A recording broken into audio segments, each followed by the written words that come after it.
Hello everyone, welcome back to our channel. अगर आप नए हैं तो सबसे पहले हमारे चैनल को सब्सक्राइब करें। ईपीएफ का मतलब है एम्प्लॉयज प्रोविडेंट फंड, जो एक government managed retirement saving scheme है। ये employees provident funds and miscellaneous provisions act 1952 के अंडर एस्टैब्लिश किया गया है और employees provident fund organisation EPFO द्वारा मैनेज किया जाता है, जो ministry of labour and employment, government of India के अंडर आता है। ईपीएफ क्या है?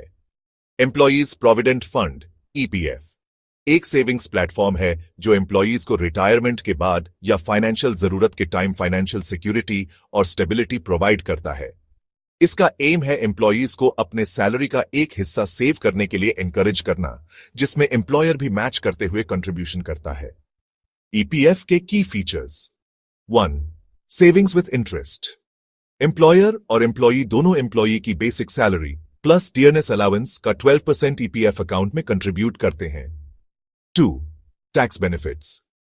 पीएफ कंट्रीब्यूशंस, इंटरेस्ट अर्न्ड और विथड्रॉल्स इनकम टैक्स एक्ट के सेक्शन 80C के अंडर टैक्स फ्री होते हैं।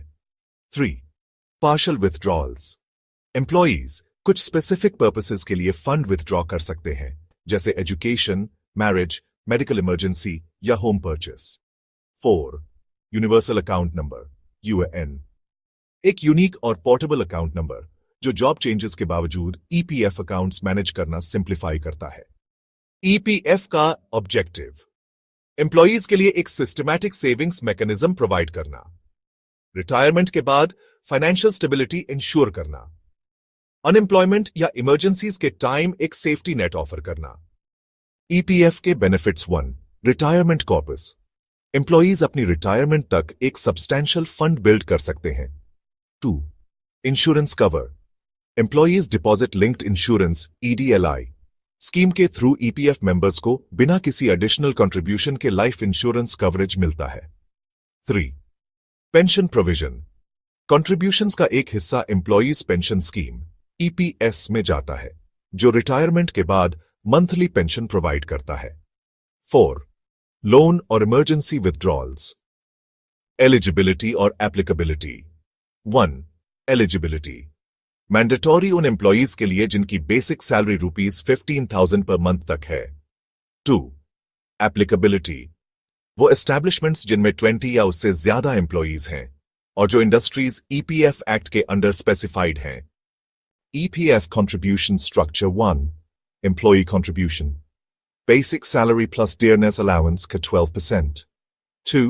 Employer contribution 3.67% towards EPF, 8.33% towards EPS pension scheme, 0.5% towards EDLI, insurance scheme, administrative charges. EPF कैसे काम करता है? 1. एम्प्लॉई और एम्प्लॉयर दोनों अपने कॉन्ट्रीब्यूशंस मंथली ईपीएफ अकाउंट में डिपॉजिट करते हैं। 2. कॉन्ट्रीब्यूशंस कंपाउंड इंटरेस्ट अर्न करते हैं जो एनुअली क्रेडिट होता है। 3. एम्प्लॉयज अपना ईपीएफ बैलेंस ईपीएफओ पोर्टल या यूएन लिंक्ड मोबाइल एप्स के थ्रू देख सकते हैं। EPF withdrawal rules 1. Full withdrawal retirement के बाद 58 साल या उससे ज्यादा। 2. पार्शियल विथड्रॉल स्पेसिफिक पर्पसेस के लिए जैसे मेडिकल इमरजेंसीज, मैरिज, एजुकेशन या होम लोन। 3. टैक्सेशन ऑन विथड्रॉल्स अगर 5 साल का कंटिन्यूअस सर्विस कंप्लीट होने से पहले विथड्रॉ किया जाए तो विथड्रॉल टैक्सेबल हो सकता है, अगर स्पेसिफिक एग्जेम्पशंस ना हो। इस तरह ईपीएफ एक पावरफुल सेविंग्स और सिक्योरिटी टूल है जो एम्प्लॉयज को उनकी फ्यूचर फाइनेंशियल नीड्स के लिए प्रिपेयर करने में मदद करता है। Thanks for watching. Like, comment if you have any questions and share with your friends. Thank you and have a nice day.